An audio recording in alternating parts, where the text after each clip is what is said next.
سنت طریقہ. اب وضو کن چیزوں سے ٹوٹ جاتا ہے وہ بھی دیکھ لیں. بہت معمولی اور بہت کم چیزیں ہیں, یاد رکھ لیجئے, فائدہ ہوگا کہ وضو کب ٹوٹتا ہے. نہ بہت سے لوگ میوزک سنیں تو وضو ٹوٹتا کیا, کوئی بچے کو میں ننگا دیکھ لیا نماز کے وضو میں حالت میں, کیا میرا وضو باقی رہا کیا؟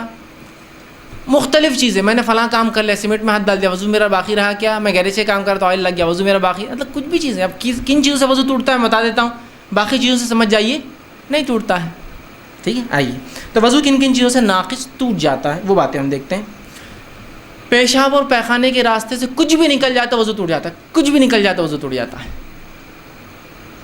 کچھ بھی, پیشاب نکل گیا, پیخان نکل گیا, منی نکل گئی, مزی نکل گئی, ودی نکل گئی, ندی نکل گئی, اس کے علاوہ ہوا خارج ہو, کچھ بھی ہوا تو وضو ٹوٹ گیا. اب بہت سے لوگ بولتے ہیں پیشاب پیخانہ سمجھ میں آ رہا کہ ہم دھو لیتے ہیں, لیکن ہوا خارج ہو تو کیوں ٹوٹ جاتا ہے؟ اصول ہے کوئی چیز بھی خارج ہونے سے وضو ٹوٹ جاتا ہے. کچھ چیزوں کو صاف کرنا ہوتا ہے, کچھ چیزوں کو صاف نہیں کرنا ہوتا ہے. سمپل, اتنا ہی سادہ ہے. تو کوئی بھی چیز نکل جائے پیشاب اور پیخانے کے راستے سے تو آپ کا وضو ٹوٹ گیا.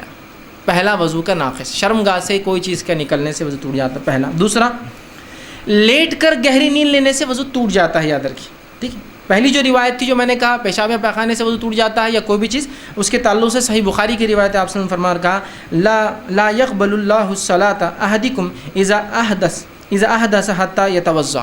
اللہ تعالیٰ اس شخص کی عبادت کو قبول نہیں کرتا, نماز کو, جس کو حدث کہتے ہیں, پیشاب یا پیخانے کے راستے سے کچھ بھی نکل جائے, نکلا ہو اور اس نے وضو نہ کیا ہو, وہ قبول نہیں ہوتی.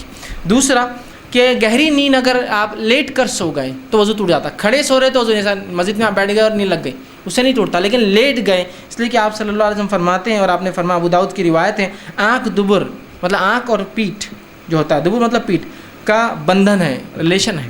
اور آپ نے فرمایا اگر کہا جو سو جائے اسے چاہیے کہ وضو کرے, چونکہ اب آنکھ لگ گئی اور پیٹھ آپ نے جھکا دی تو پھر آپ کو وضو کرنا پڑے گا, اس کا تعلق ہے. اگر آپ سیدھے بیٹھے ہیں تو دیکھیے, اگر آپ سیدھے بیٹھے ہیں اور نیند لگ گئی تو آپ کی ہوا خارج ہونے کے امکانات بالکل نہیں ہوتے ہیں. آپ اگر لیٹ گئے تو آپ ہو سکتا ہے کیا ہوا ہوگا آپ کو پتہ نہیں.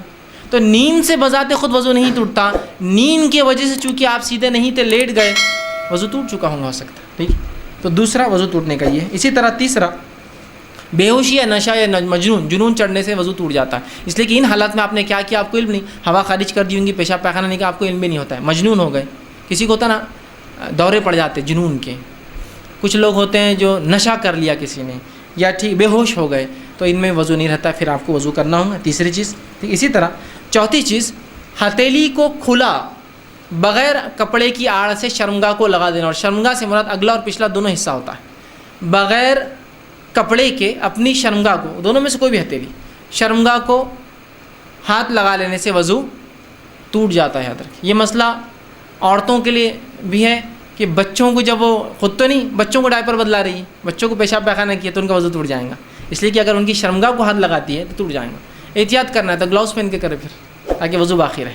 لیکن اگر ہاتھ سیدھے لگائیں گی شرمگاہ اپنی یا کسی اور کی شرمگاہ کو ہاتھ لگنے سے, ہتھیلی کھلا, لیکن کپڑے پہ سے نہیں, کپڑے پہ سے لگنے سے کوئی نہیں, کھلا نیوڈ جس کو کہیں گے, کچھ بھی اس پہ لگا ہوا نہیں اور لگ گیا سیدھے, تو آپ کا وضو ٹوٹ جاتا ہے ہتھیلی کے لگنے سے. اس لیے کہ یہ سنن ترمذی کی روایت ہے, جو اپنی شرمگاہ کو بغیر کسی کپڑے وغیرہ کے ہاتھ لگائے وہ نیا وضو کرے, بغیر نماز آپ نے فرمایا نہ پڑھے. یہ تھی چوتھی چیز. پانچویں چیز جو ہوں گی وضو کے ٹوٹنے, وہ ہے کہ اونٹ کا گوشت کھا لینا. آپ صلی اللہ علیہ وسلم نے کچھ صحابہ نے آپ کے سامنے بکری اور مینڈے کا گوشت کھایا اور کہا کیا ہم وضو کریں؟ آپ نے کہا ضرورت نہیں. پھر ایک صحابی نے اونٹ کا گوشت کھایا اور کہا کہ ہم وضو کریں, تو کہاں وضو کر لیں. اسی طرح آپ صلی اللہ علیہ وسلم کو دیکھا کہ آپ نے جب اونٹ کا گوشت کھایا تو آپ وضو کرتے, اس کے بغیر نماز نہ پڑھتے. تو اونٹ کا گوشت کھانے سے وضو ٹوٹ جاتا ہے. اسی لیے بہت سے لوگ اگر دعوت دیتے ہیں اور اونٹ کا گوشت ہو تو ان کو بولنا پڑے گا اونٹ کا گوشت تھا, تاکہ جو لوگ وضو سے ان کو پھر سے وضو اب دہرانا ہوگا. ٹھیک ہے, تو یہ تھے وہ چیزیں جن سے وضو ٹوٹ جاتا ہے. بس اتنی ہی. اب اس کے علاوہ بھی ہے, جیسا کہ اسلام چھوڑ دینا, میں سمجھتا ہوں ان کی ضرورت نہیں, ریلیونٹ نہیں ہو. ایک مسلمان کے لیے بات ہو رہی ہے تو ارتداد, کوئی اسلام کو چھوڑ دے تو وضو کی ہر چیز اس کی ختم ہو جاتی ہے.